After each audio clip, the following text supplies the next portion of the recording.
Hi hello super ನಮ್ಲೋಕ ಚಾನಲ್ಗೆ ಮತ್ತೆ ನಿಮಗೆಲ್ಲರಿಗೂ ಸ್ವಾಗತ. ಪ್ಲೀಸ್ ನಮ್ಮ ಚಾನಲನ್ನು ಸಬ್ಸ್ಕ್ರೈಬ್ ಮಾಡಿಕೊಳ್ಳಿ, ಲೈಕ್ ಮಾಡಿ, ಶೇರ್ ಮಾಡಿ, ಕಮೆಂಟ್ ಮಾಡಿ. ಇವತ್ತಿನ ವಿಡಿಯೋದಲ್ಲಿ ನಾನು ನಿಮಗೆ ಪೂಜೆ ಮಾಡ್ತಿರುವಂತೆ ನಿಮಗೆ ಕನಸು ಬಿದ್ದರೆ ಅದು ಲಾಭನ, ನಷ್ಟನ, ಒಳ್ಳೆಯದ, ಕೆಟ್ಟದ್ದ, ದೇವರ ಆಶೀರ್ವಾದ ಸಿಗುತ್ತಾ ಸಿಗಲ್ವಾ ಎಂಬುದನ್ನು ನಾನು ನಿಮಗೆ ಇಲ್ಲಿ ತಿಳಿಸ್ಕೊಡ್ತೇನೆ.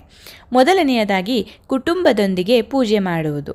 ನೀವು ಕುಟುಂಬದೊಂದಿಗೆ ಪೂಜೆ ಮಾಡುವಂಥ ಕನಸನ್ನು ನೀವು ಕಂಡರೆ ಸ್ವಪ್ನ ಶಾಸ್ತ್ರದ ಪ್ರಕಾರ ಇದು ಅತ್ಯಂತ ಮಂಗಳಕರವಾದ ಸಂಕೇತ ಅಂತ ಹೇಳಲಾಗುತ್ತೆ. ನೀವು ನಿಮ್ಮ ಕುಟುಂಬದೊಂದಿಗೆ ನೀವು ಪೂಜೆ ಮಾಡ್ತಿರುವಂಥ ಕನಸನ್ನು ಕಂಡರೆ ಒಳ್ಳೆಯದು. ಇದರ ಅರ್ಥ ನೀವು ಒಂದು ದೊಡ್ಡ ನಿರ್ಧಾರವನ್ನು ತೆಗೆದುಕೊಳ್ಳಲಿದ್ದೀರಿ. ಇದರಲ್ಲಿ ನೀವು ಇಡೀ ಕುಟುಂಬದ ಬೆಂಬಲವನ್ನು ಪಡೆಯುತ್ತೀರಿ. ಇದಲ್ಲದೆ ಈ ಕನಸು ಯಶಸ್ಸನ್ನು ಸಹ ಸೂಚಿಸುತ್ತದೆ. ಇಂತಹ ಕನಸುಗಳು ನಿಮ್ಮ ಎಲ್ಲ ಕೆಲಸಗಳಲ್ಲಿ ಧನಾತ್ಮಕ ಫಲಿತಾಂಶಗಳನ್ನು ನೀಡುತ್ತವೆ ಎನ್ನುವ ಕೂಡ ನಂಬಿಕೆ ಇದೆ. ಇದು ಅತ್ಯಂತ ಒಳ್ಳೆಯ ಕನಸಾಗಿದೆ. ಹೆದರುವಂಥ ಅವಶ್ಯಕತೆ ಇಲ್ಲ. ಎರಡನೆಯದಾಗಿ, ಅರ್ಚಕರು ಪೂಜೆ ಮಾಡುತ್ತಿರುವಂಥ ಕನಸು ಕಂಡರೆ. ಸ್ವಪ್ನಶಾಸ್ತ್ರದ ಪ್ರಕಾರ ಒಬ್ಬ ವ್ಯಕ್ತಿಯ ಕನಸಿನಲ್ಲಿ ಅರ್ಚಕರು ದೇವಸ್ಥಾನದಲ್ಲಿ ಪೂಜಿಸುತ್ತಿರುವುದನ್ನು ನೋಡಿದರೆ ಅದು ನಿಮ್ಮ ಕೆಲವು ದೊಡ್ಡ ಆಸೆಗಳನ್ನು ಪೂರೈಸುವ ಸಂಕೇತವಾಗಿರುತ್ತೆ. ಈ ಕನಸು ಬಿದ್ದರೆ ನೀವು ಶೀಘ್ರದಲ್ಲೇ ಆ ದೇವಾಲಯಕ್ಕೆ ಭೇಟಿ ನೀಡಿ ದೇವರ ದರ್ಶನ ಮಾಡಬೇಕಾಗತ್ತೆ. ಇದು ಒಳ್ಳೆಯ ಕನಸೇ ಆಗಿರುತ್ತೆ.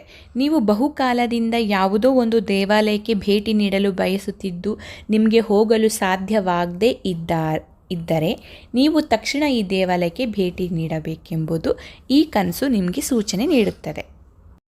ಮೂರನೆಯದಾಗಿ, ಕನಸಿನಲ್ಲಿ ನೀವೇ ಪೂಜೆ ಮಾಡುವುದನ್ನು ಕಂಡರೆ. ಸ್ವಪ್ನಶಾಸ್ತ್ರದ ಪ್ರಕಾರ ನಿಮ್ಮ ಕನಸಿನಲ್ಲಿ ನೀವು ಪೂಜೆ ಮಾಡುತ್ತಿರುವುದನ್ನು ನೀವು ನೋಡಿದರೆ ಅದು ಮಂಗಳಕರವಾದ ಸಂಕೇತವೆಂದು ತಿಳಿಯಲಾಗುತ್ತೆ. ಈ ಕನಸನ್ನು ನಿಮ್ಮ ಅಚಲ ಭಕ್ತಿಯ ಸಂಕೇತವೆಂದು ಪರಿಗಣಿಸಲಾಗುತ್ತೆ. ನೀವು ದೇವರ ಭಕ್ತಿಯಲ್ಲಿ ಸಂಪೂರ್ಣವಾಗಿ ಮುಳುಗಿದ್ದೀರಿ ಎಂದು ಹೇಳಲಾಗುತ್ತೆ. ಈ ಕನಸನ್ನು ಮನೆಯ ಸಮೃದ್ಧಿಯ ಸಂಕೇತವೆಂದು ಪರಿಗಣಿಸಲಾಗುತ್ತೆ. ನೀವು ಅಂತಹ ಕನಸು ಕಂಡರೆ ನಿಮ್ಮ ಮನೆಯಲ್ಲಿ ಕೆಲವು ಒಳ್ಳೆಯ ಬದಲಾವಣೆಗಳು ಸಂಭವಿಸಬಹುದು. ಇದು ನಿಮ್ಮ ಜೀವನದ ಮೇಲೆ ಸಕಾರಾತ್ಮಕ ಪರಿಣಾಮ ಬೀರುತ್ತದೆ. ಅಂತಹ ಕನಸನ್ನು ನೋಡಿದ ನಂತರ ನೀವು ದೇವರ ದರ್ಶನ ಮಾಡಬೇಕಾಗತ್ತೆ. ನಿಮಗೆ ಯಾವ ರೀತಿಯಾದ ಕನಸುಗಳ ಬಗ್ಗೆ ನಿಮಗೆ ತಿಳಿಸ್ಕೊಡ್ಬೇಕು ಎಂಬುದನ್ನು ನನಗೆ ಕಮೆಂಟ್ ಸೆಕ್ಷನಲ್ಲಿ ತಿಳಿಸಿ. ಆ ಒಂದು ವಿಷಯದ ಬಗ್ಗೆ ನಾನು ತಿಳಿಸ್ಕೊಡ್ತೇನೆ. ಈ ವಿಡಿಯೋ ನಿಮಗೆ ಇಷ್ಟ ಆದರೆ ಲೈಕ್ ಮಾಡಿ, ಶೇರ್ ಮಾಡಿ, ಕಮೆಂಟ್ ಮಾಡಿ, ತಪ್ಪದೆ ಸಬ್ಸ್ಕ್ರೈಬ್ ಮಾಡ್ಕೊಳ್ಳಿ. ಮತ್ತೆ ಮುಂದಿನ ವಿಡಿಯೋದಲ್ಲಿ ಸಿಗೋಣ. ನಮಸ್ಕಾರ.